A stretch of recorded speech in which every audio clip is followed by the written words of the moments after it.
वाशिमच्या कारंजा तालुक्यातील कामरगावमध्येही जय भवानी गणेश मंडळातर्फे गणेशोत्सवात एक वेगळीच परंपरा जोपासण्यात आलेली आहे।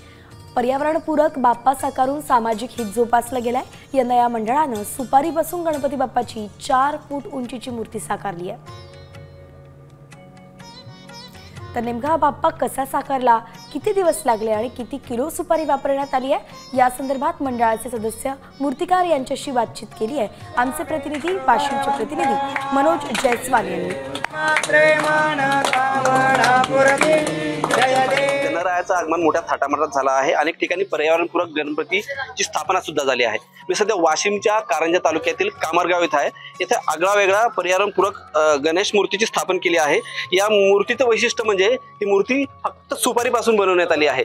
कशी बनवली, किती लागली आणि कुणी बनवली या संदर्भात आपल्यासोबत ज्यांनी ही मूर्ती घडवली ते आहेत। काका, मला सांगा, ही मूर्ती बनवण्यासाठी किती वेळ लागला आणि कशी बनवण्यात आली? त्याला 10 दिवस लागले आणि हे मंडळ जय भवानी जे मंडळ आहे हे सगळे शेतकरी मुलं आहे। याच्यामध्ये प्रत्येक 9 सदस्यांनी 1-1 किलो सुपारी आणून दिलेली आहे।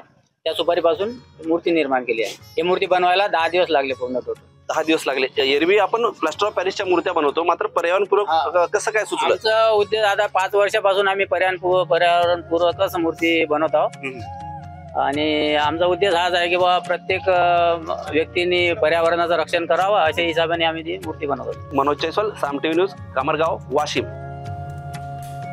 आता isakal.com आहे देशातील नंबर 1 ची मराठी न्यूज वेबसाईट। प्रत्येक अपडेटसाठी isakal.com ला नक्की भेट द्या।